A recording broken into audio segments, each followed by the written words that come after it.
Okay. Hi, everyone. This is Arjun. I'm the head of the Knowledge Transfer Program at Carnegie India. It gives me great pleasure to announce a new initiative, which is our Tech for Thought series, which is a series of 6 workshops that we're delighted to partner with Laksha University to bring to you. The primary aim of the Knowledge Transfer series at Carnegie is to go back to the fundamental or first principles, something that we tend to ignore all too often. And we ignore at our own peril of technology, regulation, and state capacity. Today's session is called What is Data? And will be hosted by Vrinda and Udbhav. Vrinda Bhandari is a Rhodes Scholar who graduated from Oxford with a double master's in law and public policy and received her undergraduate degree from NLS Bangalore. She is a litigating lawyer in Delhi and specializes in the field of digital rights, technology, and privacy. She is also the Off Counsel to the Internet Freedom Foundation. Udbhav Tiwari is a non-resident scholar at Carnegie India who works towards keeping the internet open, secure, and accessible by advocating for progressive regulations in the technology sector. He is also a public policy advisor for Mozilla, where he primarily focuses on data governance, content regulation, connectivity in the Asia-Pacific region and beyond. So the session is going to be sort of divided into 2 parts, where Vrinda and Udbhav will each give their piece, and then they're going to move into a conversation and allow you to come in with your questions and answers. All the attendees are welcome to use the Q&A and chat functions to share their questions. Thank you everyone for registering for this session, and Vrinda, over to you. Thank you so much. So I just wanted to say before we start that we would really love it if you ask us a lot of questions. No question is too stupid, no question is too dumb. So I'll be speaking for around 20, 22 minutes, and Udbhav will then be speaking for 20, 22 minutes. And then we really want to have an open and flowing conversation. So, and even during the presentation, if you have any questions, etc., please do ask us at the end. We really want to encourage kind of a discussion, open discussion. So yeah, with that, I'm just going to share my screen, and this is going to be the background for the presentation. Okay, great. Can everybody see my screen? Yes. Sorry. Okay. It's just saying my screening. Just hold on. Yeah. So this is on what is data. This is, as Arjun pointed out, a sort of fundamental 101 on kind of how to understand data, how to understand privacy. Data, very simply, is any text, any audio, photo, videos, location, numbers, even opinions, about a certain characteristic of a person. So the fact that, XYZ is hardworking, or, this is my inference about her character. All of this is data. As long as it can be presented, as long as it can be processed, it can be communicated, it's data.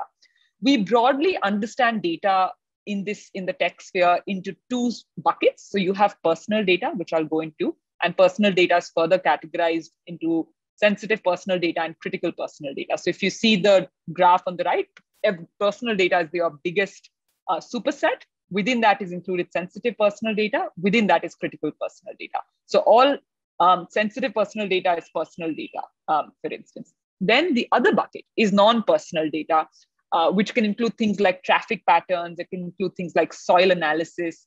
Udbhav will be dealing with non-personal data in his presentation, so I'm going to leave that out for now.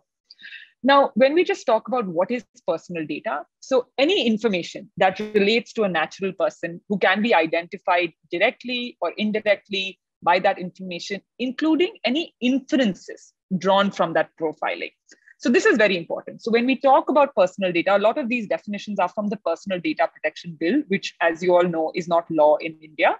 Maybe in the Q&A, if you're interested, we can go into a detailed history of how the PDP bill has come into being, kind of what has happened in court during the Puttaswamy litigations. I was lucky to be involved in the second round in terms of the Aadhaar litigations. If anyone has questions on that as well, I'd be happy to answer.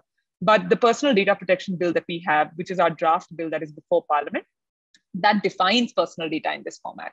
Now, when you think about personal data, think about it in the context of a direct identifier. So something that will immediately tell you that I am Vrinda Bhandari, or that this is my address, this is my phone number, this is my email address. So something that directly identifies me or any attribute about me. Now, indirect identifiers are things like your IP address or cookies. So these in and of themselves may not identify me. So if you just see an IP address or a cookie, you may not know that it's me. But when combined with other information, it can lead to my identification. So that's why even indirect identifiers are considered personal data. The PDP bill also talks about this idea of inferred data. So any inferences that are drawn for profiling purposes will also constitute personal data. So think about inferred data from the perspective of any characteristics or insights that you have generated about me. So for instance, when we have Apple watches, right? So Apple is looking at your health data, or any of the IoT wearable devices like Fitbit, which looks at your wearable data. So, it notes your heart rate. It knows how many steps you take. So from that, it may generate a certain insight about the user. So, Vrinda maybe walks 10,000 steps a day, and, this is her general heart rate. This is her general health profile. All those insights that even I may not know about myself are also inferred data. So that would also, for instance, constitute personal data.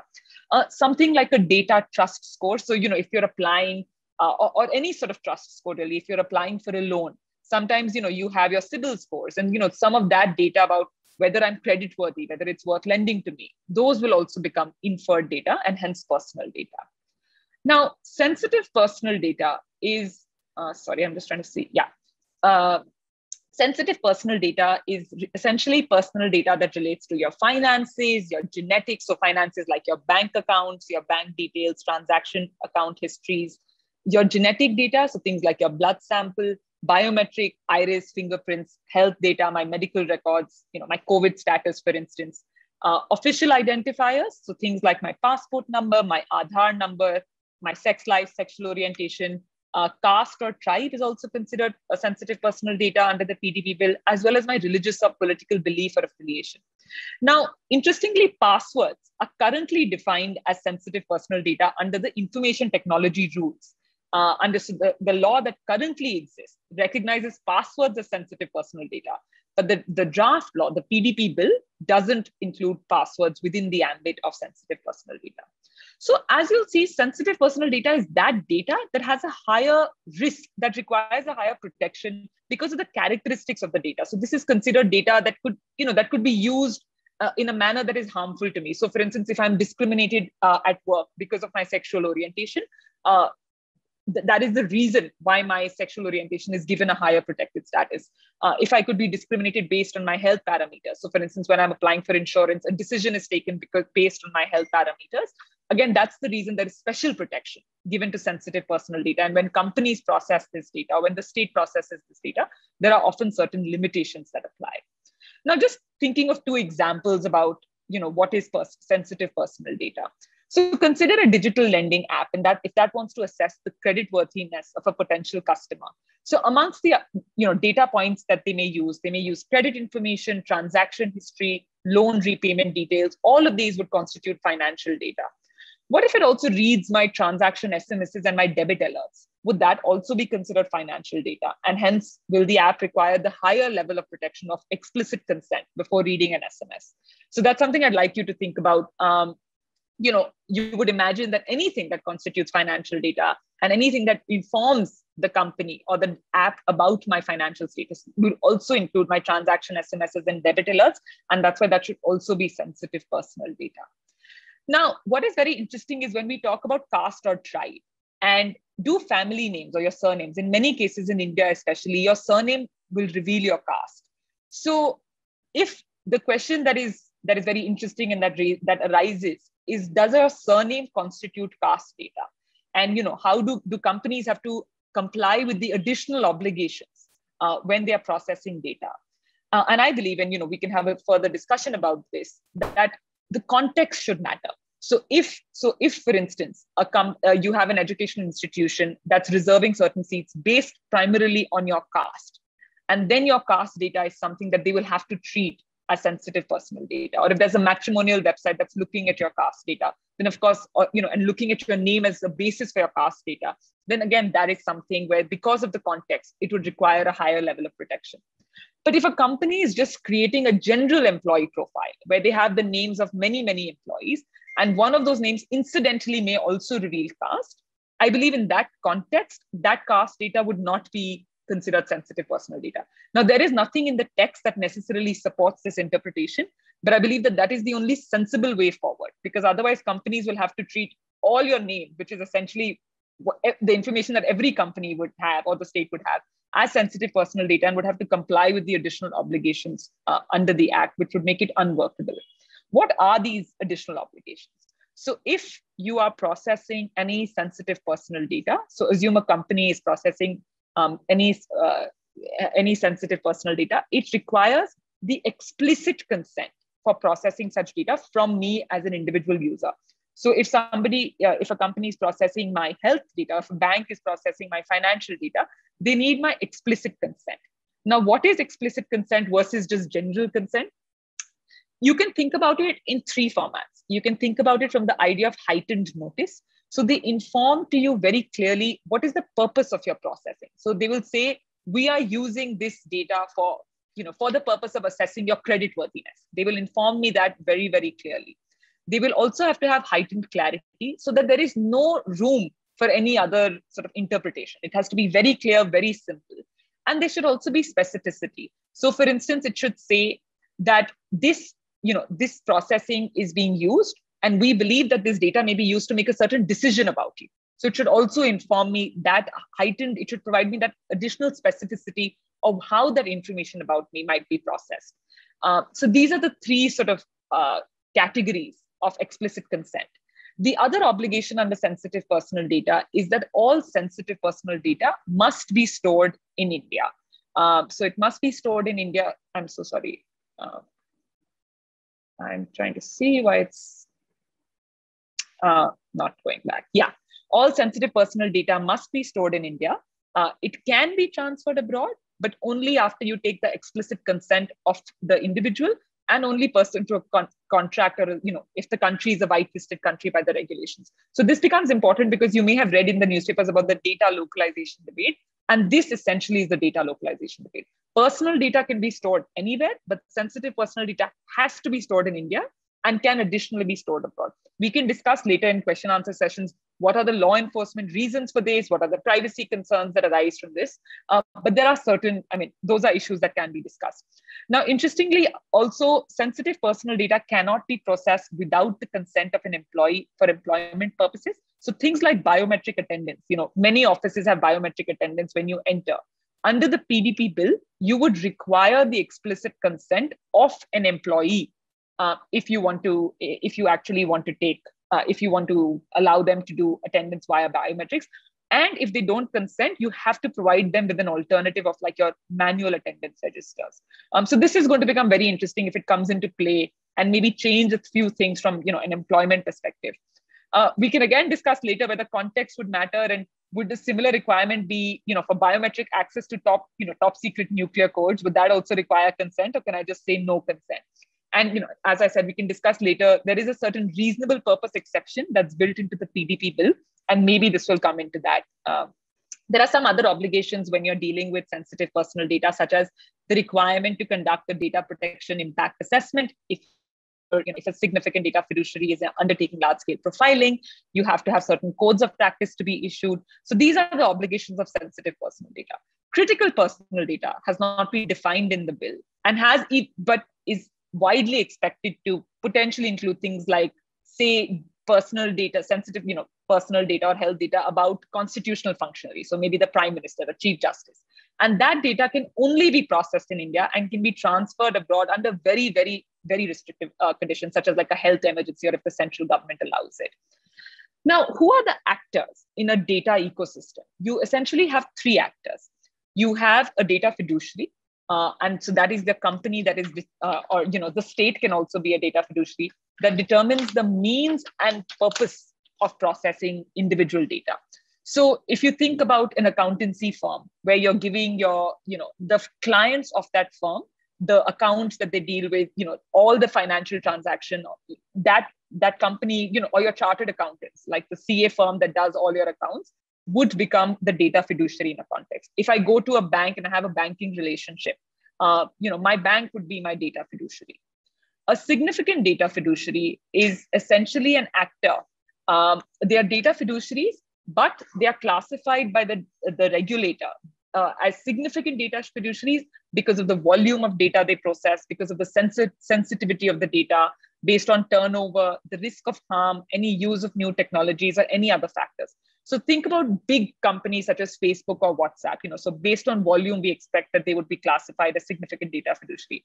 Think of any company that's in AI automated technology, or think like a company that's using facial recognition technology to process, certain, maybe for some law enforcement purposes. So these may be classified as significant data fiduciaries. You then have a guardian data fiduciary, and these are data fiduciaries that basically deal with children's data, and they process large volumes of children's data or operate online services which are targeted at children.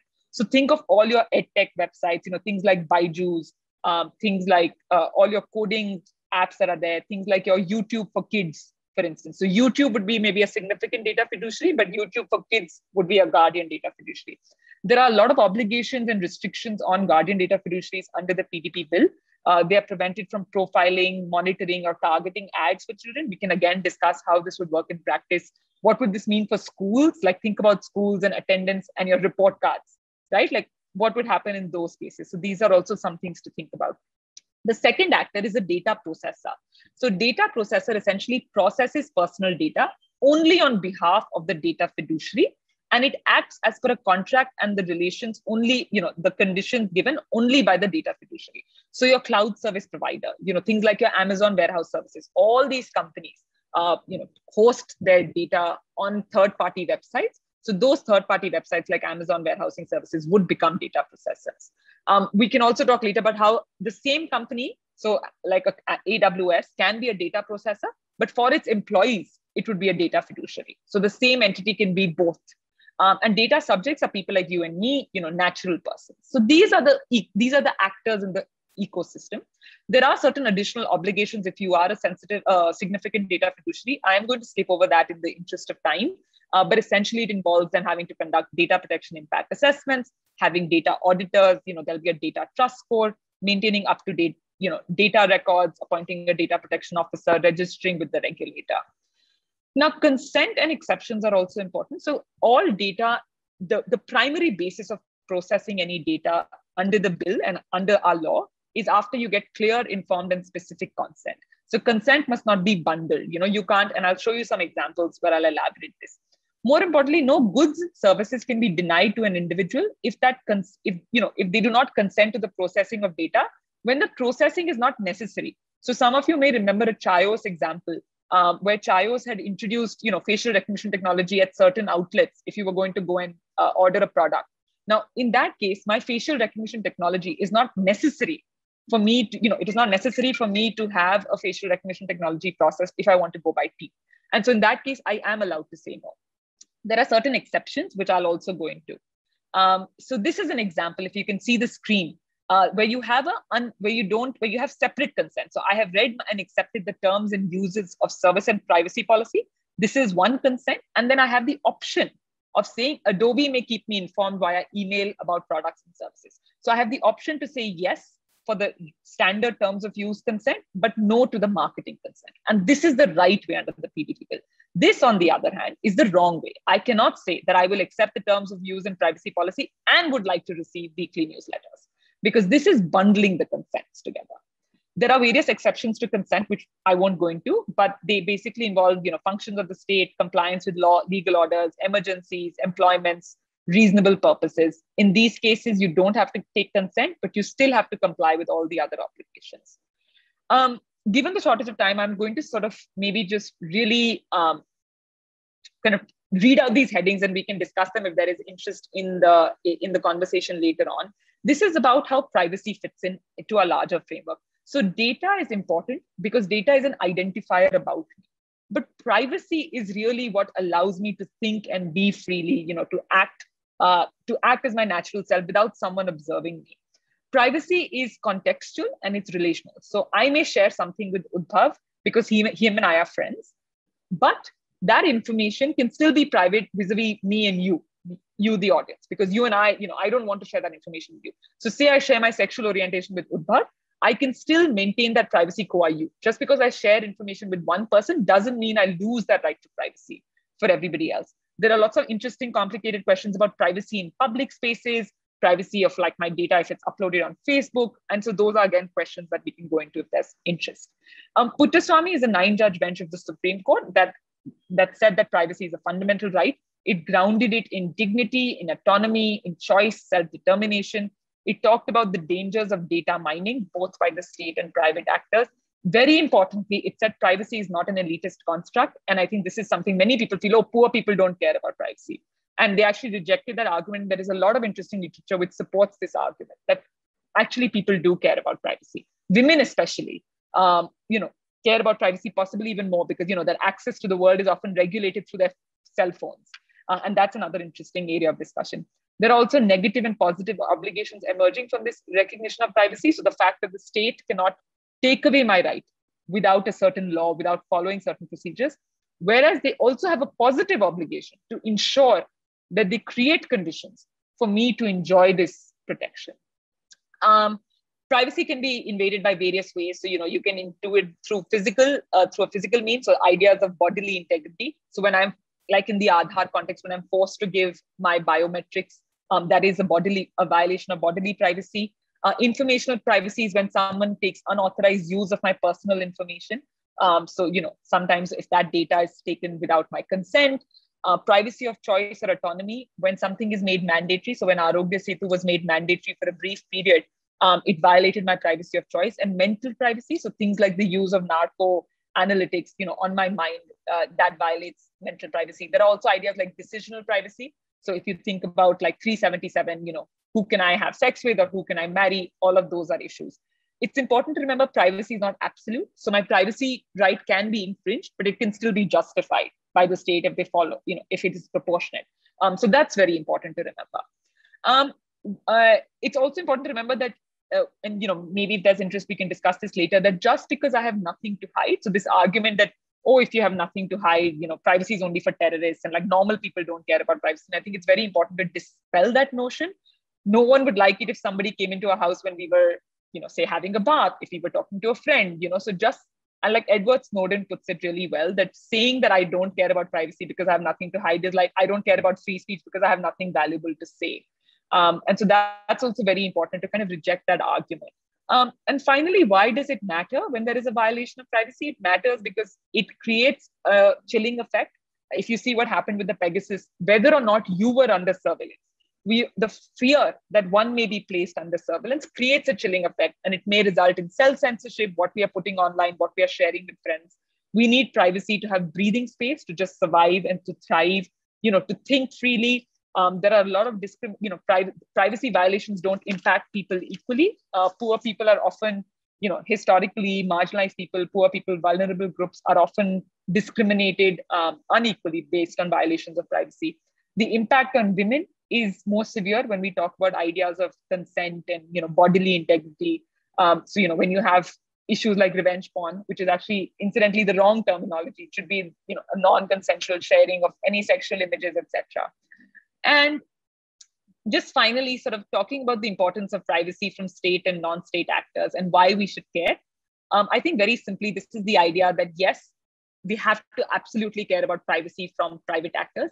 But the reason we have to be, and that's because the reason we have to be more concerned about the state is primarily two things. Any relationship with a private company is based on consent, choice, and control. Even if it is illusory or even if it's not great, the relationship is essentially premised on these three paradigms. Whereas with the government wields much more influence in our lives. They can very simply prosecute us, punish us, place us under surveillance, intimidate or harass us, and they can put us in jail. The monopoly of power enjoyed by the state is why we have to absolutely be concerned even more about privacy from state purposes. Surveillance today, I'm going to skip this right now. We can discuss this later, but the idea of how change in technology has changed in surveillance. And so maybe we can have a discussion about this later. And how all of this has meant that we need a law. And Udbhav will actually be speaking about that in a lot more detail. And the reason for that is a simple recognition of a fundamental right to privacy is not enough. We actually need the tools in place to operationalize this right. We need to have a data protection law. We need a data protection law not only to take action against the state, but more important, to take action against private actors. So for all of these reasons, I think we need a law, and Udbhav will probably discuss that as well. I'm happy to come back to any of these discussions later on, but thank you so much. Udbhav, over to you.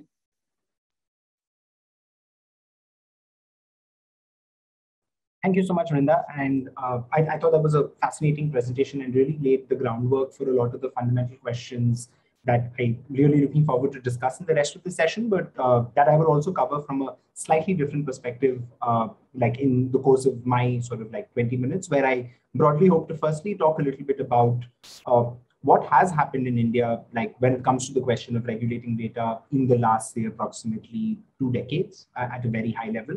Now that Vrinda has helped us understand some of the sort of like conceptual ideas behind data regulation, I thought I could look a little bit at the history and the politics behind those questions and the ways in which they've played out in Indian polity. Secondly, sort of talk a little bit about the data protection bill, which again, Vrinda has gone into in detail on certain aspects, but what I'll try to do is provide a little more of a high level analysis of like what's good in the law, what can be better in the law, how is the rest of the world looking at that law. And finally, I'll close by talking a little bit about non-personal data and what that even means, and ultimately giving some like high level trends and sort of like setting expectations for what we should expect to happen when it comes to the realm of data governance in general over the next 2 to 3 years in India. So, which is why this presentation is called Regulating the New Old Frontier, because in many ways, some of the questions that we've been grappling with are very old questions that have played out in society over the course of centuries, sometimes even millennia. But data and the idea of digital information being like, and the processing power that entities now have and the sort of rapid impact that it can have on people's lives, I think are some of the things that make these questions new and interesting. And that's essentially what data governance is fundamentally about. So, like, I mean, to start off a little bit around the historical context behind data governance in India, right? Like, so India has the Information Technology Act, which was first passed in 2000, and since then has been amended a couple of times with different pieces of information. But it wasn't until the year 2008 that India had any sort of a law that spoke about the idea of privacy or the idea of data protection in the context of information technology, right? So, like Vrinda has alluded to, the Puttaswamy judgment, which the Supreme Court passed in 2017, really did say many things about how privacy as a back and forth between state and non-state actors is something that's as long as India has sort of been around, even before our independence. But I think the idea of consent, the idea of processing consent digitally and the processing of digital information are things that the Indian government only really sort of started grappling with in around about 2008. So, which is why the current legal framework in India that Vrinda alluded to are essentially these rules under the IT Act, which are called the Information Technology, Reasonable Security Practices and Procedures, and Sensitive Personal Data or Information Rules, which is quite the mouthful, but essentially are a very basic set of like 3, maybe 4 pages of rules that lay down very, very low-level obligations on what an entity can do in order to take consent and what sort of obligations they have towards their users. And but until that time, however, like the general thinking in like India was that one of the primary ways in which the information technology sector was growing was this idea that we were outsourcing many of our business sort of like processes. We were serving as the place for many processes to be outsourced all over the world, specifically in English language sort of speaking countries. And that data protection regulation may serve as a hindrance to a lot of that growth and technology and development. And that's an argument that was sort of made in the late 2000s and in the very, very early like 2010s for why whether India should or should not have a data protection law. But there was some consensus that like this really needed to be an issue that people needed to focus on. And that happened in, let's just say, between 2008 and 2009. And then in 2009, the first concrete move by the central government to really look at how should like privacy and data protection be regulated in India was actually kicked off because of the Right to Information Act. So the Right to Information Act is the law that allows individuals to ask questions to the government of processes, programs, budget expenditures. And India's Right to Information Act, despite some of the very recent changes, is one of the strongest sort of like information disclosure laws in the world. And one of the fundamental ways in which that at many times conflicted with personal information of either government employees or government workers, was what primarily motivated the Department of Personnel and Training, which actually hires who gets transferred where in the IS or other UPSC services, for example, to actually start talking about the data protection law. And they put together this roundtable, and there were a bunch of conversations around what a draft law at that point would look like. And this draft law was leaked to the public. And led to a lot of conversation, but ultimately that was pretty much, like, I would say, the first real move to having a dedicated data protection or privacy law in the country that didn't really go to too many places. Following that, by the time 2012 came around and Aadhaar as a project had really started to sort of like kick off in some of its initial stages, and had a couple of million, if not triple-digit million people already on board, there was a lot of pressure upon the government to like fundamentally look at coming up with the data protection law because of the concerns that civil society was raising around the Aadhaar. And that's what fundamentally led to what is known as the Justice A.P. Shah Committee, right? And this was a committee that was under retired Bombay High Court Judge, Justice A.P. Shah. I hope I'm getting that Bombay High Court Judge bit right. And that judge and that committee essentially came up with a very, very expansive report that looked at some like lots of obligations around like high level like principles for data protection. And they came up with a set of like approximately 9 principles. And they were in the process of really coming up with a law, but like that process, because of the sort of changes that took place at the central government level in 2014, but also because of like, I think a change in priorities and generally politics didn't really take off. And finally, there was this sense of like when the crescendo around the Aadhaar really started like picking up, and there was some cases in the Indian Supreme Court that fundamentally like challenged the validity of the Aadhaar and many aspects of it. That the government also, the new government at that point in time, that's still currently in power, kickstarted this like process of a new like committee, also headed by another formal judge, Justice Krishna, to create a new data protection law. So everything that Vrinda spoke about in the context of like provisions in a law, classifications, are all things that actually fundamentally come from this draft law that was passed in 2018. And it's and that committee itself was set up in 2017. And everything that, and arguably the law that India is going to get when it comes to data protection and privacy, hopefully by the end of this year, maybe early next year, is fundamentally going to be the one that is shaped by this committee's work, right? So just as a context, you can see that there have been many stops and starts in India's journey to data protection and to data governance.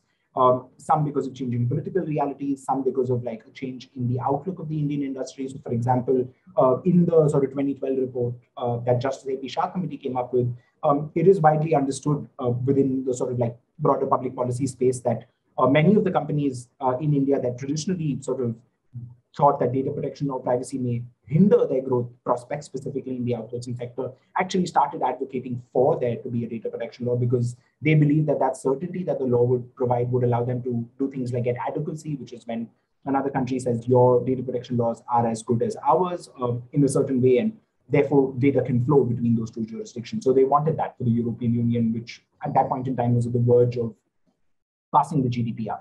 So there are like people have changed roles, broader motivating factors at the end of the day have broadly, however, I think still remain the same. And that's some of like the context behind the, at least governmental efforts towards India having a data protection law. That's changed a little bit. There's like one interesting, I think, like aspect is that there have been 2 civil society organizations, the Indian Freedom Foundation and the broader sort of like Save Our Privacy campaign, as well as the Center for Internet Society, a think tank in Bangalore, that have attempted to create publicly sort of like a consultative draft laws or almost shadow laws, you could say. So you could think of it as a law that's created not by the government or a government committee, but by non-profit entities or digital rights organizations, even if they're non-profit, in collaboration with industry and with sometimes even government stakeholders, in order to like serve as a model law, almost to say that if India does get a privacy law, these are the things that it should contain. These laws, both of which from both CIS as well as the IFF broader campaign, are available in the public domain and anyone can sort of look at them. But the impact that these like pieces of model laws or regulation have had on final sort of like draft text of a law, which the only one that we've really seen in detail is the 2018, now 2019 draft of the data protection bill, aren't anywhere close to as like reflective of some of the great progress that was made in civil society efforts towards modeling India's privacy law. So that's like on general historical context, what's happened in the past and some sort of insight into the political actors as well. I think that, secondly, I would like to cover a little bit on what the 2019 draft of the Personal Data Protection Bill in India does talk about, what's good, what's bad. And fundamentally there, the law, as for some almost both political, more geopolitical context, is very much seen by some players as a way in which India is trying to carve its fourth path, right? So there is the path of the United States in data protection and regulation, where there is no federal privacy law. And there is a much more laissez-faire attitude towards what companies should or should not be able to deal with data, though that's rapidly changing in states like California, as well as Colorado, have some very great privacy legislation that's already been passed, and in many cases is being implemented. But that's nothing still at a federal level. There is the European Union approach, where the General Data Protection Regulation, which is arguably the most famous privacy law in the world, and almost certainly the one that has had the most wide-ranging impact on cookie consent notices that you all see, and generally how large technology companies process data, is an approach that is has much more sort of granular obligations and has high-level principles that have really set a benchmark for many parts of both the industry as well as the world. And finally, there is the Chinese approach, where there is a greater deference given to non-state, to the state in the running of data protection, in general, and specifically with regard to things like the access to government data as well. Now, so the reason for all of that, and that all of this is really just tie into that GDPR inspired point, is that India hopes to set a fourth path, right? India really wants to come to a scenario where it takes laws and regulations and picks and chooses from these three different models to create a new path for sort of an emerging economy like India that can sort of both support its development goals and its innovation outlook, but also maintains the balance with regard to state access to data and then generally national security considerations as well. And those are the things that you really tend to see replicated in these two sections that are there on this slide, both with GDPR inspired as well as with the scope for improvement, right? The law in India contains some very strong obligations on private companies. There are many obligations that even the GDPR does not impose upon individuals, such as, for example, sometimes being mandatorily subject to audits, being mandatorily required to display your trust mark scores on your day, almost like a trust score that says, as a company, this is what an auditor or the regulator has rated your data protection practices as, and things that are frankly do not exist in any other data protection law that if they were to be implemented and in collaboration with industry can almost certainly lead to a scenario that does create much better awareness about privacy for Indian residents and Indian users. It also has a very good data protection authority, which is the regulator that is established under a law in order to implement it, right? So some of you may have heard of the Telecom Regulatory Authority of India that regulates telecom networks and the television sector. Some of you may have heard of SEBI, which is the Securities Exchange Board of India that regulates the financial markets. There's the Reserve Bank of India, which regulates banking and financial and monetary policy, more monetary than financial as a whole, right? So all of these are things that fundamentally speaking are regulators, and data, because of the fact that it's such a cross-cutting sector where every sector that we've discussed in the examples of regulators all contain some very, I think, interesting examples of sectors where data is a very intrinsic part, end up being things that the Data Protection Authority in India will have to regulate, right? So that involves setting up new offices, hiring staff. It's a quasi sort of both regulatory as well as adjudicatory body. So the Data Protection Authority under the law can investigate you for a data breach, as an example as well, and fundamentally go into I think some very interesting ideas in terms of how administrative law in India works. The standards that it places for consent and for the processing of data, something that Brinda, I think, in passing touched upon, and we can get into those principles for, in the discussion part of the conversation, are also actually pretty good. Some of them are certainly inspired by the GDPR, but it both goes one level higher in terms of creating higher obligations for private entities. But there are also certain instances, and they're in the scope for improvement section of this slide, where they can be better for the government as well. And finally, it does subject and allow, very similar to how many financial markets work, data processing outfits to be subject to audits, right? So if you are, say, a credit rating company that assigns people credit scores, then you could be audited for whether you are following the correct provisions within the data protection law. So all of these things are a pretty strong message. And I think for the example that they would set for much of the world, as an example, more countries don't have data protection regulation in the world than those that do. And India is one of them that currently does not, in a meaningful way, at least apart from the rules that we discussed earlier. This is a pretty good standard. And like there are ways in which we should be pretty proud that we've managed to like do like some of the things that we have under this data protection law. But there is, as always, scope for tremendous improvement in many aspects as well. One like pretty prominent aspect and one that like Carnegie India has done some like I think fantastic work on is the idea of data localization and data transfers, where the flow of data between countries is something that all data protection regulation in some form or the other regulates, but India has particularly like harsh provisions that would at some level make sure that certain data can like never leave the country, which makes sense in a limited extent, but the law leaves pretty vague and open. But many other kinds of data that you would need active permission for before really sending out of the country. And that has had some digital trade implications. It's something that's become a bit of an issue in negotiations with both the United States as well as Europe.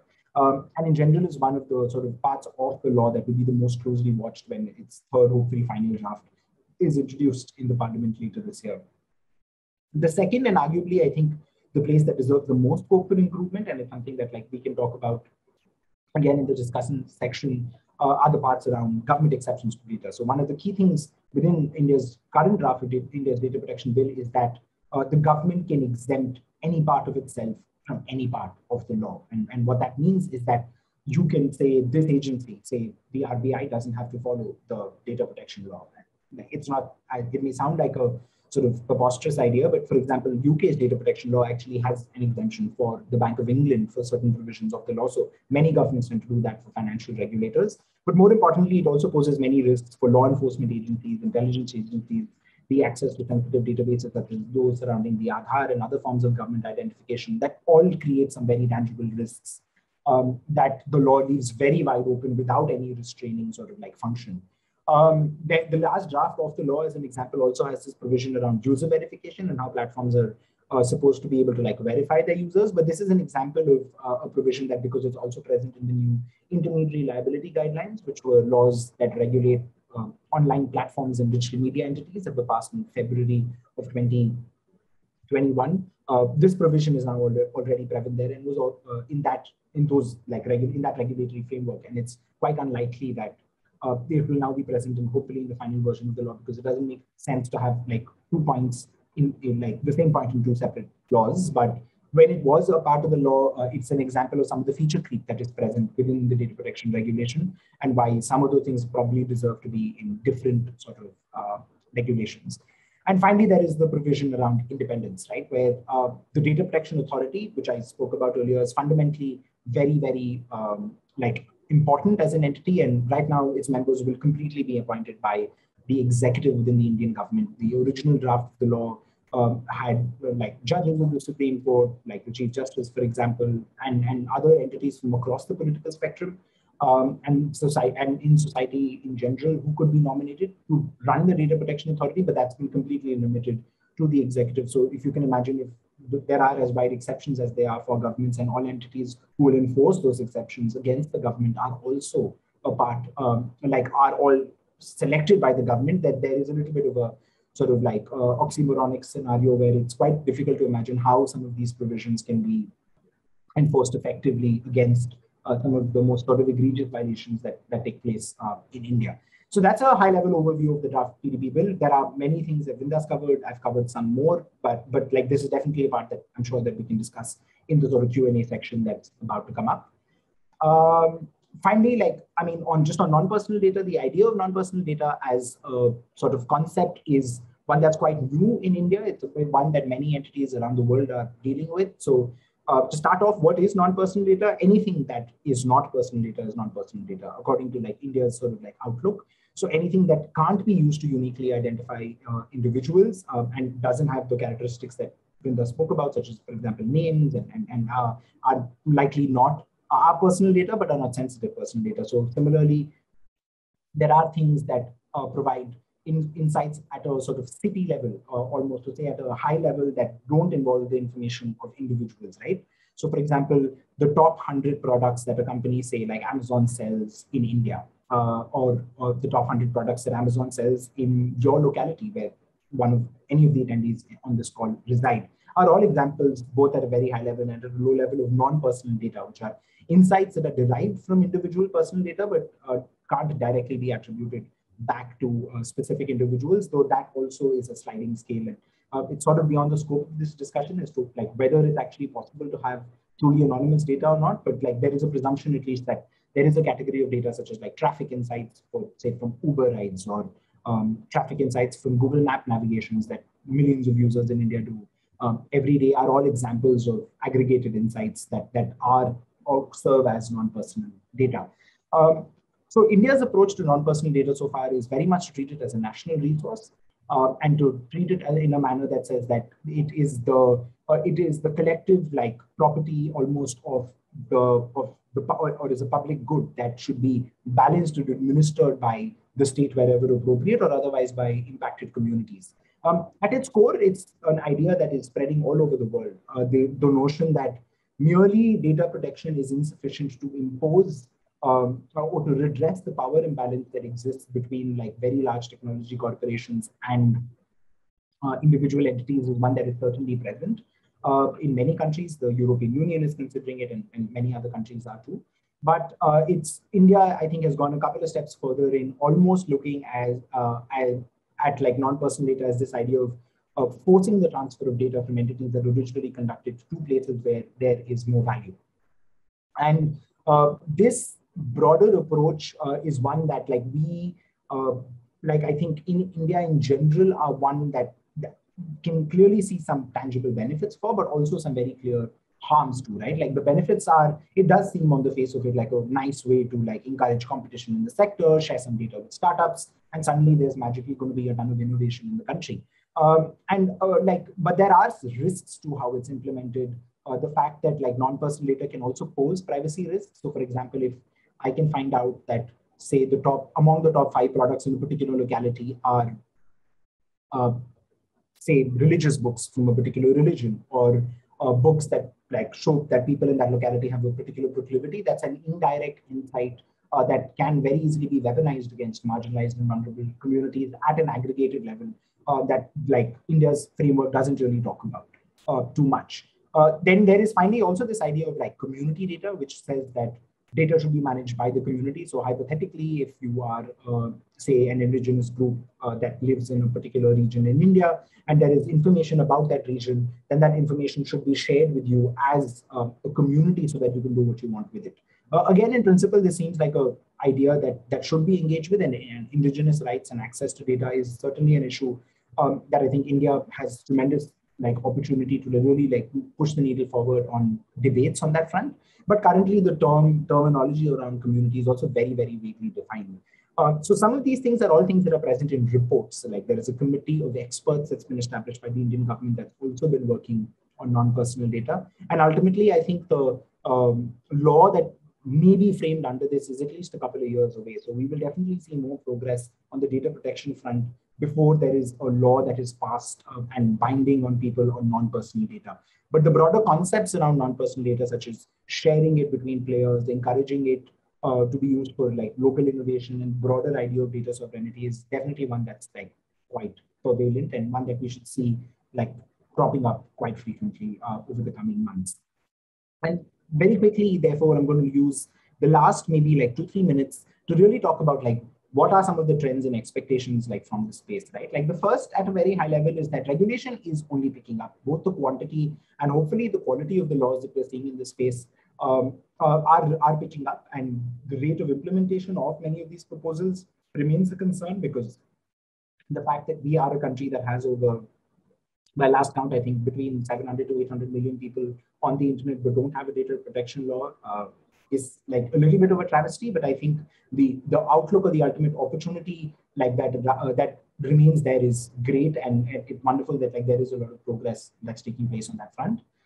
The second is that this idea of data sovereignty and the supremacy of the state, which says that it's the state that decides what is good for its people, and it's the state that should be deferred to with regard to both access to this data as well as forcing private entities to comply, is very much a motivating factor in India, and it's something that is motivating many of the provisions that we've spoken about, but also this broader narrative of data being like the new oil, which is one that like I personally think should be pushed back against, because data, but like framing data as a resource makes it very hard to provide like constitutional rights to that resource, right? Like, because what you have to do is you have to protect the ability of people for something that is inherent with them, but you are protecting it via something that you're treating as property or almost as a resource. So that conflict between data as property and like fundamental rights of privacy and protection is one that's very like constant and tenuous in India, and is one that I don't think that we're really going to solve anytime soon. So it's definitely a trend that we should watch out for.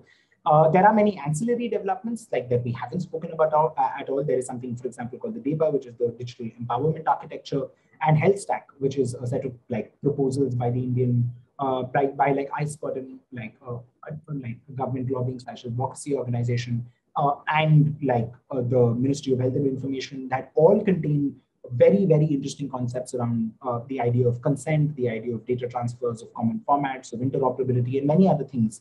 And I think that like some of them are slowing down because people are waiting to see how a data protection law may look first. But after that, it's quite likely that we will ultimately end up seeing a scenario where there will be very rapid implementation of many of these proposals as soon as like we have a law. So we should be sort of prepared for that. Overall, this is all to definitely say that like final outcomes remain to be seen, but like anything that India does on this front, in many ways, is going to be better than status quo, where we don't really have many of the protections that are fundamental to being able to allow people to live their lives, especially online, with dignity. In many of the questions, for example, that I've seen in the conversation in the panel so far, and that I'm sure we'll talk about, deal with this question and ask like questions about risk or why some of these pretty egregious activities keep taking place. And many of those things can be diverted to the fact that we don't have a good data protection law yet. And the sooner that we have one, the better it will be. But it's also like wise to keep in mind that like having a data protection law might just end up entrenching some of like the powers, say, around surveillance and like the deference to like state actors with regard to access of data within like final binding legal positions. That of course is good in a way because then they can be challenged in courts and can be like contested, but also bad in a way that once that happens, like we might just see many of the activities that are worrying that are taking place under the current regime of very weak data protection in India actually become more exaggerated when they're officially endorsed by law. And finally, there is this idea of like India trying to like set an example to the rest of the world, and the fact that many countries are watching and learning is definitely like a very concrete opportunity to get inspired by those things and those conversations outside, but also that India clearly also has an opportunity to inspire people around the world in equal measure for how to make or set up a good data governance framework. And it's bound to be a very exciting time over the next coming years. So yeah, those are my thoughts. And I think that we can maybe hand back to Arjun for both moderating and for answering like the questions that we have in chat. Maybe Udbhav, what I'll do is I'll post the questions in the Q&A to us, and we can kind of decide, you know, we can maybe either take turns to answer them or like sort of build on each other's answers. Does that broadly make sense? Yeah. I think we may have lost Udbhav. So I kind of maybe we'll start with Shahana's question. How do we make sure consent is informed and properly understood, particularly in the Indian context where people may not understand language or implications? So I think this is a really important question. And there is this whole idea about this. So the PDP bill itself recognizes an idea called privacy by design, which is the idea that you will build in when you're formulating, for instance, your privacy policy and your general data processes within a company, you will build in ideas wherein you're making it easier for the people to understand what you are trying to explain. So your privacy policy is, you know, easily explained. You're making sure you're following the requisite data minimization practices. So this has sort of led what we've seen in the EU where the GDPR is there. This has led to a situation where you now have companies focusing a lot on the design aspect. So for instance, how do you present information to customers? How do you make it easy for them to understand what they are consenting to? And, you know, this is a whole line called like UI and UX, right? So like designing the layout, for instance, of the mobile app. And this, some of the tools that are used, that can be used by companies that want to follow privacy-friendly policies could be things like, if you see on your iPhone, they're called just-in-time notices. So, you know, when you are sharing a certain information or when you're accessing certain location, Your phone may tell you, are you sure you want, do you have settings? Have you given settings to your camera or to the location? Or when we all sign into Zoom, it says, are you okay with consenting to both your microphone and your audio recording? So they're asking us at the point we are accessing the service, and not merely at the time we downloaded the app. So you give one set of consents when we download the app. So when we downloaded Zoom, we would have always said yes to the privacy policy and yes to the terms of service. But a good privacy design element is that at the time we are sort of accessing the app, it's asking us, give consent to your give consent to audio, give consent to video, and then we share that information. It's also about things like explaining privacy, like so not having very jargony language, explaining it more simply, using as much sort of like as if you're trying to explain it to a child, right? So you have a short privacy notice where you explain things simply, and then you can have your more detailed, more legalese kind of privacy version, which is which is then linked to this shorter privacy version. So I think some of the ways in which this can be done is through design principles. Having said that, I think we have to recognize that consent consent fatigue is a real problem. Consent is a real problem in the sense that there are many studies that show if you actually start spending time reading each privacy policy, it'll take billions of hours. And that even when we read, it's actually very difficult to explain and understand that privacy policy itself. So there was a study that was conducted by the National Institute of Public Finance and Policy, where they gave privacy policies of 5 companies. I think it was Google, Paytm, Flipkart, WhatsApp, and maybe one more, to even law students, right? So law students who have an understanding of the law. And they found even then, the law students were not able to explain and answer all the questions of what the privacy policy did. That is why many people, people like Rahul Mathan have advocated for like a separate accountability framework instead of like just laying everything on consent and choice. But I think where the PDP bill has gone is to try and make consent simpler, to make it, to make sure that you don't have these ideas of bundled consent. So yeah, if that answers your question, Shahana, and if there's a further question, I guess, you can just type that in as well. Arjun, should I just keep on taking questions till Udbhav joins back? Yeah, he'll be back in a minute or two. So maybe just one more question. Yeah. So is the, it's Pavan's question, is categorization of sensitive versus non-sensitive data universal or standardized? Because this may vary with person to person. I'm not exactly sure what you mean by universal or standardized, but Pavan, if I understand your question, if your question is really the category of what is sensitive personal data is defined in the law. So things like your health data or your financial data are sensitive personal data. It will generally not at all matter who the individual or the data subject is, who is kind of, whose personal data is being processed. So the DNA of any of us, like if DNA samples are taken for any of us, that would constitute sensitive personal data. Our bank account details will constitute sensitive personal data, regardless of kind of the individual involved. The only place where I was trying to make the argument that context may matter, and this is again just kind of my interpretation, is when you look at the meaning of caste or tribe being sensitive personal data. So if, for instance, your name reveals, so as I mentioned in the presentation, your sensitive personal data, if you have data that's sensitive personal data, you have to follow additional obligations, primarily being explicit consent and then data localization. If you consider that name is sensitive, like your name reveals your caste and that becomes sensitive personal data, then that would mean that every company for any name that they give, they would have to take explicit consent every single time. They would have to store all the data in India, which would almost make the bill unworkable. So that is the only place where I would say context may matter. As I mentioned, the text of the law doesn't necessarily support this interpretation, but I believe that would be the reasonable interpretation to give, because when a court is looking at interpreting a law, they want to make it workable and harmonized. They don't want to make the law unimplementable. So I think, and Uddhav, if I'm answering the question, if you want to add to this, is the categorization of sensitive and non-sensitive data universal or standardized? Because this may vary from person to person.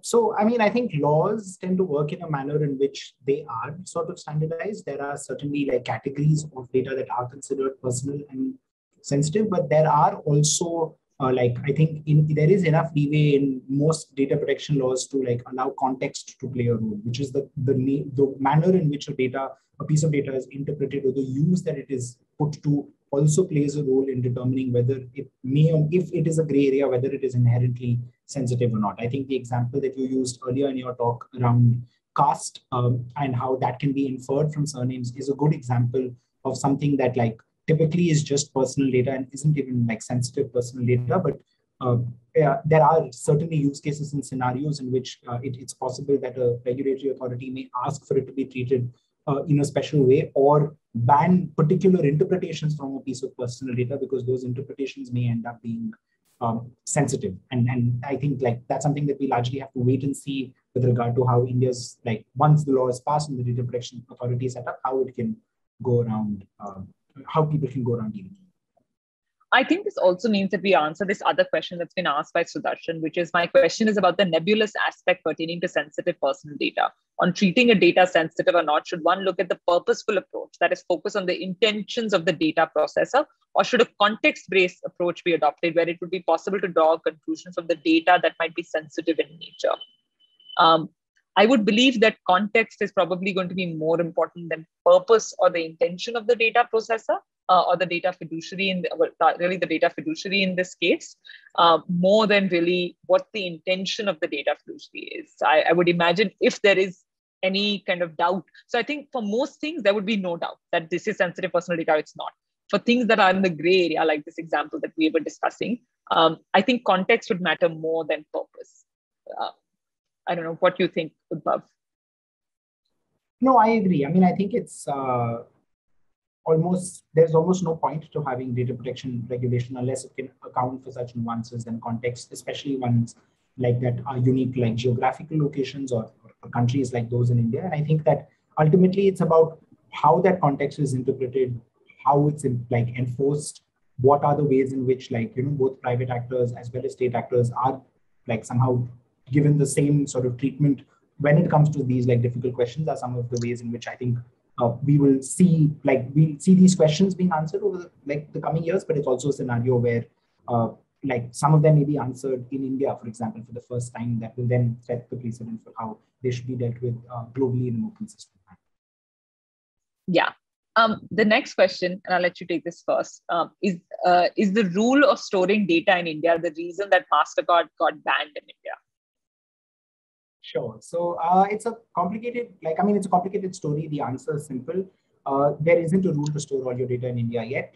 There is a general rule. There is a specific rule by the Reserve Bank of India that does mandate storing financial information within the country. But even that rule and its implementation actually has some exceptions that allows for the information to go out for a period of 24 hours before it's only stored here.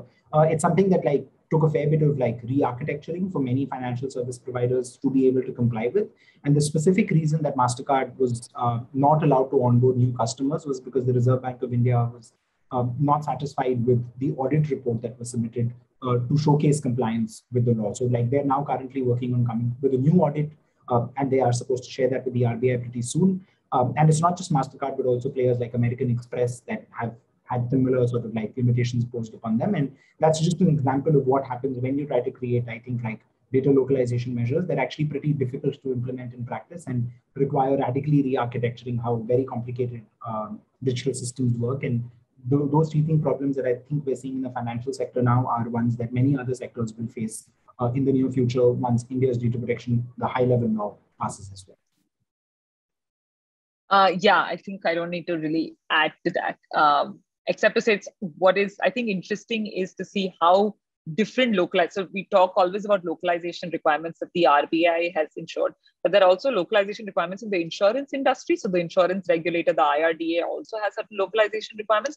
And so it'll be interesting to see how all of these regulators will work together. The PDP bill is interesting in that it does require the regulators to speak to each other. So in that sense, it's an interesting provision of law where they actually do contemplate the regulators sort of speaking to each other and coming to a certain consensus possibly. So I think that is something we will almost have to see.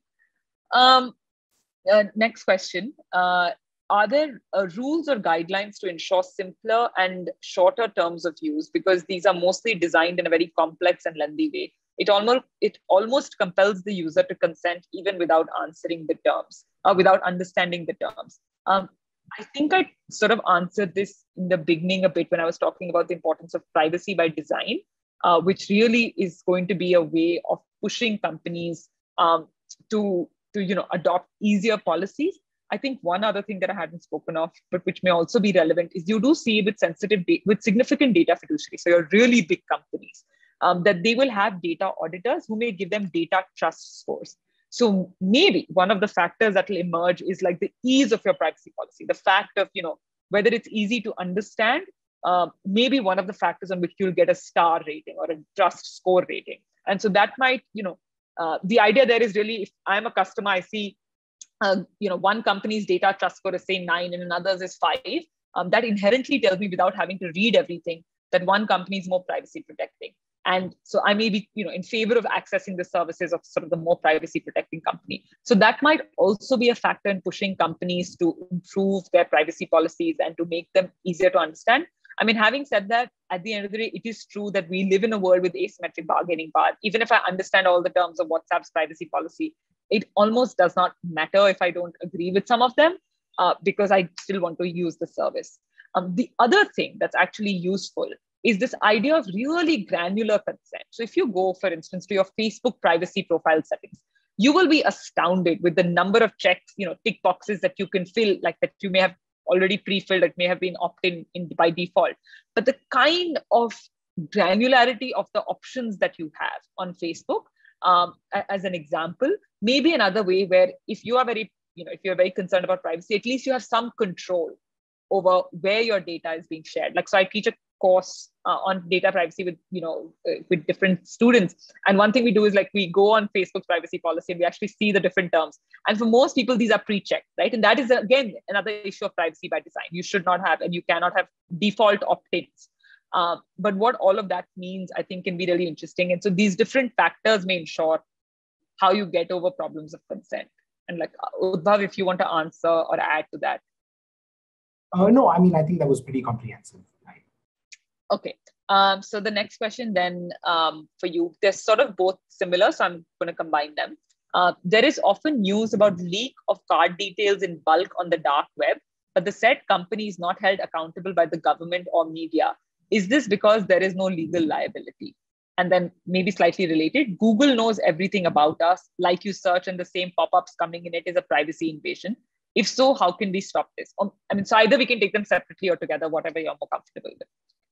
Sure, thank you. I mean, I think on the first question, yes, it's because we don't have any legal liability. So the broader framing of that issue that you're talking about in particular are known as data breaches, which are when pieces of information are broadly available in the open web or otherwise publicly, or sometimes even being sold in markets on the dark web and things like that. So most good data protection laws actually contain an obligation that people must inform their customers when they suffer from a data protection, from a data breach, and also that in some regulated sectors, in some countries, there's even a requirement that you have to prove that you carried out the best privacy and security practices before you can be held not liable for it, right? So, for example, if your data got hacked, despite you updating all your systems, having a good audit procedure, controlling access to that information, then it's possible that the company may not be held liable for it.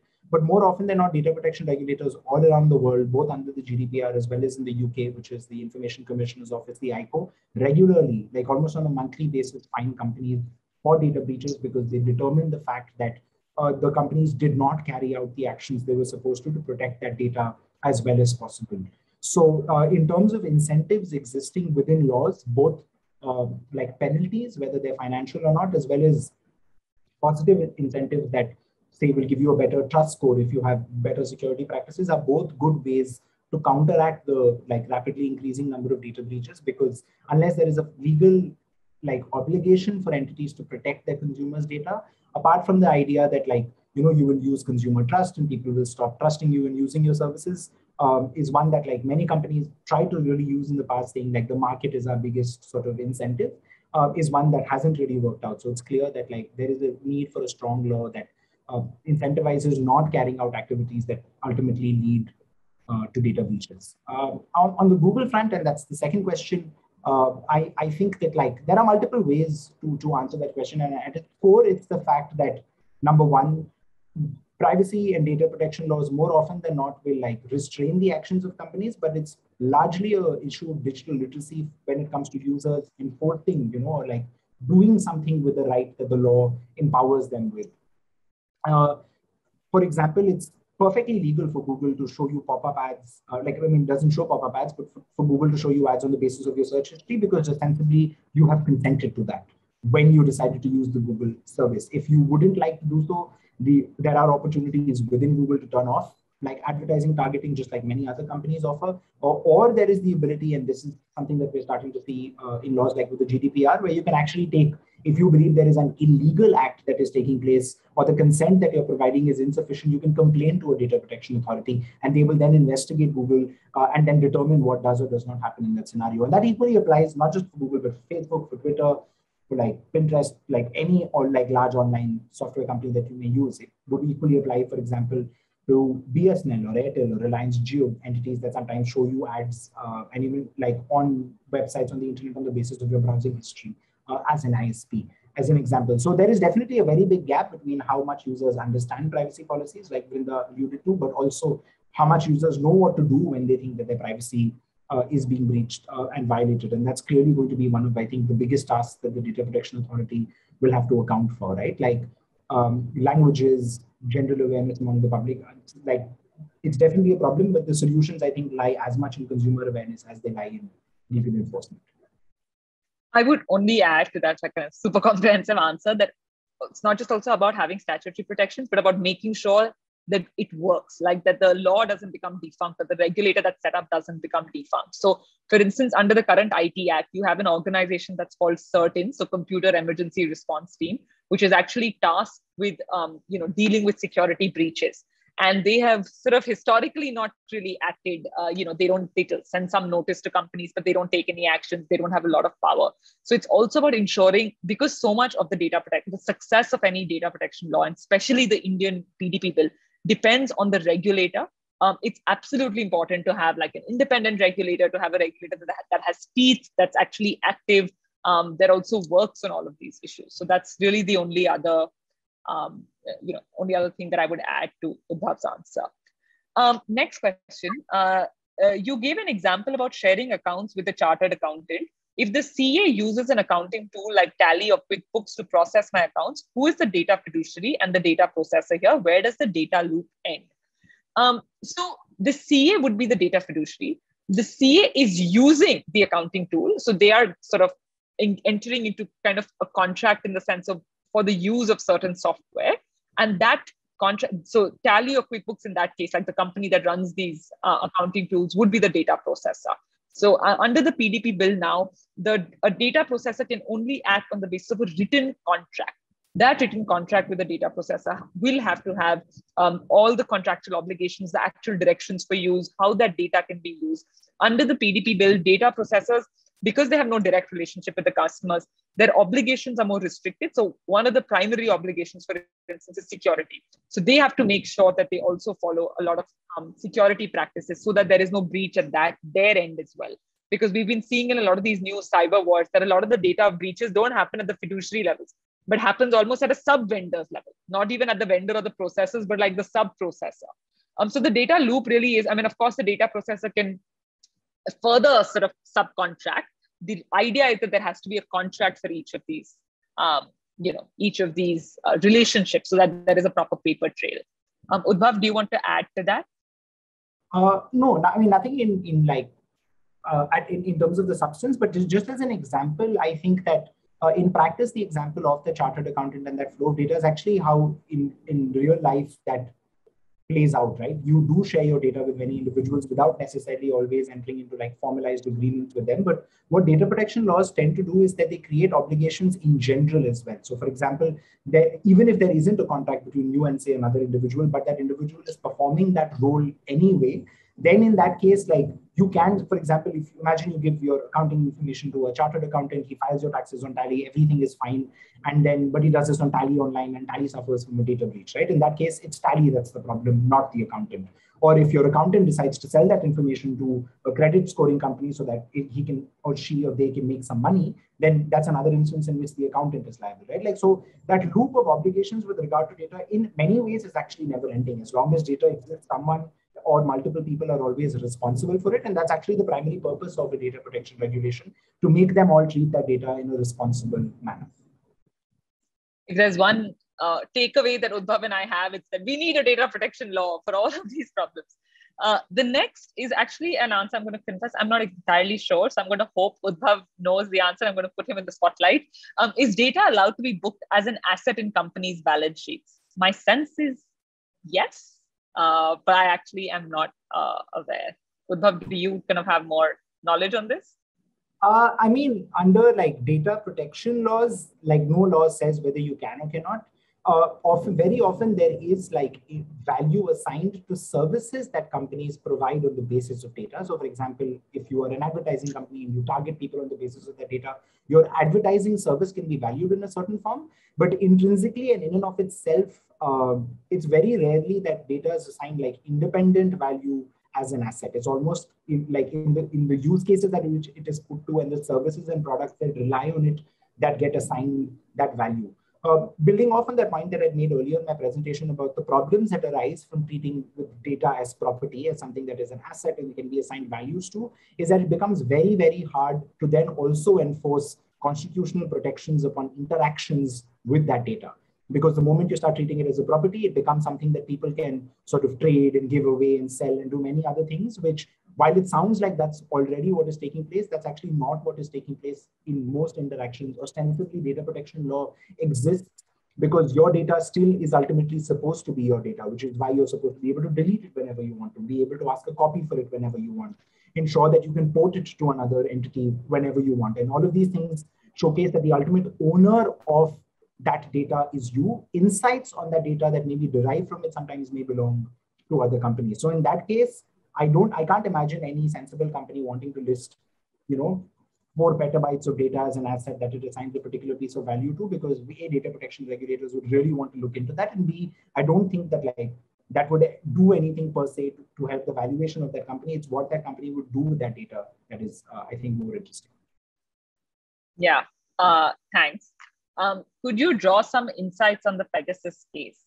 I'm not exactly sure what the question is about, but maybe I'll just say kind of what I've already said publicly, which is that I think it's important when you look at a case like Pegasus to distinguish between what is like legally authorized surveillance, so what is permitted under the Information Technology Act under Section 69, so interception, monitoring, decryption, and what something like Pegasus does, which really essentially, I would argue, is hacking, that it kind of goes into your computer, goes into your mobile phone. With the iPhone, it can gain root privileges. It can actually access your videos, it can access, it can turn off on things. So the way what Pegasus does make it, according to me, hacking. There is no national security exception for hacking. So while surveillance is permitted under Indian law for national security purposes, hacking does not have a national security exception. It is an offense. So I think in terms of insights, what I think Pegasus tells you is not necessarily that you need law. I mean, I think we have enough legal framework. I think what it does tell you is, in general, you need to ensure that you have, I think what Pegasus does, it brings again the question to light about the importance or the prevalence of surveillance all around us, whether legal surveillance, illegal surveillance. It speaks to the need of surveillance reform. So I've argued about this kind of extensively before. We need to have judicial oversight of surveillance actions. Currently, as per 2014 data, you actually have 7,500 to 9,000 interception orders that are passed by the central government every month. These are supposed to be reviewed by a 3-member executive review committee that's comprising the cabinet secretary, that's chaired by the cabinet secretary. It has the law secretary and the electronics and information technology secretary. You are asked, that means even as per 2014 data, they're looking at 15,000 to 18,000 surveillance orders every 2 months. There is no human way in which you can actually apply your mind and have due process. So I think if what Pegasus tells you, it's that we really need to relook our surveillance infrastructure. We need to bring our intelligence agencies. We need to speak about intelligence reform. bring about some element of parliamentary oversight and statutory accountability of intelligence agencies. So I think, yeah, I was not exactly sure what the question asks, but these are the things that I think would draw insights. Uddhav, do you want to add? Just one small point, which is that I think even if we had a data protection law, like the variant that does exist in its latest draft form, it wouldn't really change anything about things like Pegasus existing, right? Like there are European governments that have been accused of using Pegasus and they are bound by the GDPR. So I think the fundamental issue behind Pegasus is that of like procedural oversight of the actions of law enforcement agencies and intelligence agencies and governments as a whole, right? And how independent that oversight can be made. If and when utilized in a targeted manner, like the very idea of government hacking is one that I don't think there's any law that like completely in the world that says the government cannot hack systems. But just like there is no law that says governments explicitly cannot perform many things in the like name of national security. But I think it's the checks and balances that exist that question the government's ability to do so at the right instances that are essential to make sure that if such tools and technologies are utilized, they aren't utilized in the sort of like very broad and disproportionate manner in which they very clearly are right now.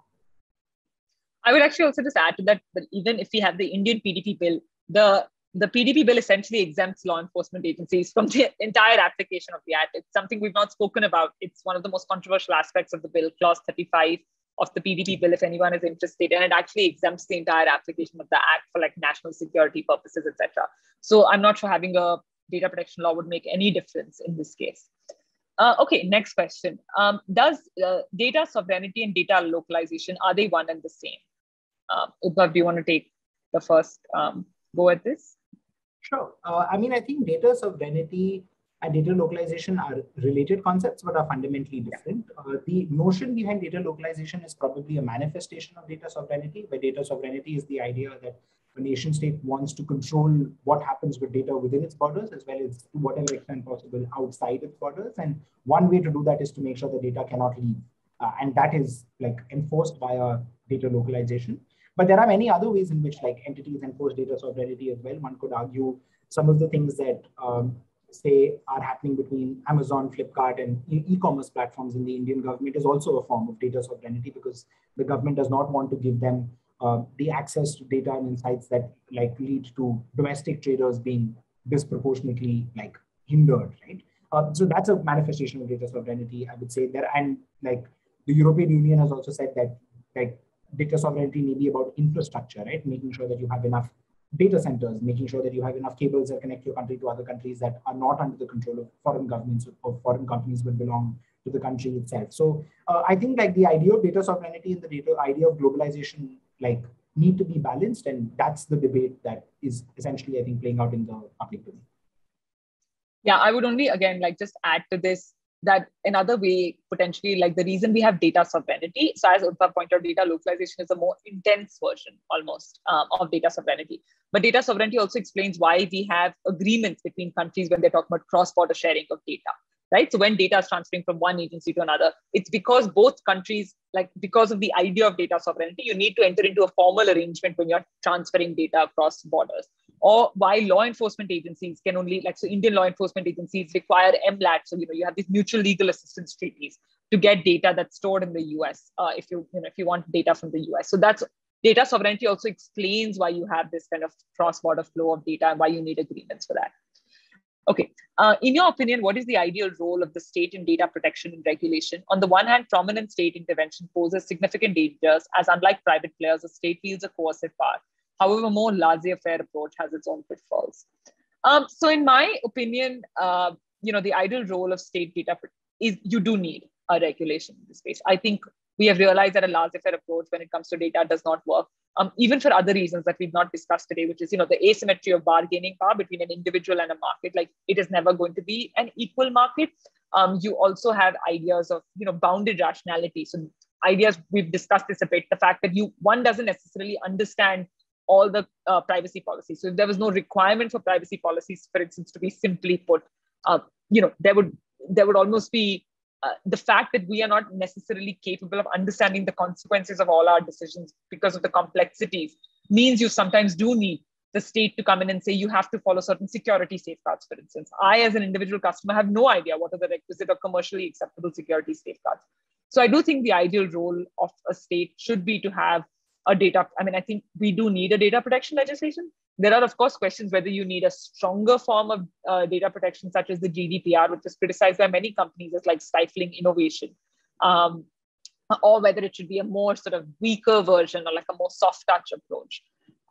I think in India, you do, given that we've not had any data protection legislation, I think when we're drafting one, it should be something where the state has decent control.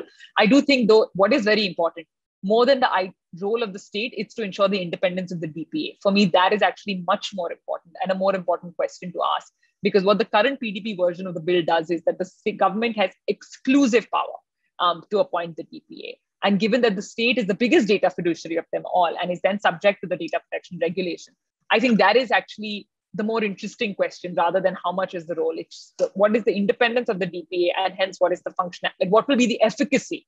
The reason the GDPR works, or you have the ICO in works, is because the regulators, the ICO in England, are very, very active. Some might say too active, but there is no question that the privacy of citizens is being protected. Udbhav, do you want to? Okay, next question. How many checks and balances can be practically imposed on the functioning of these companies that create applications, shopping, online games, news requiring our data? Given the exponential rise in the number of apps, how can their infringement on privacy be controlled feasibly?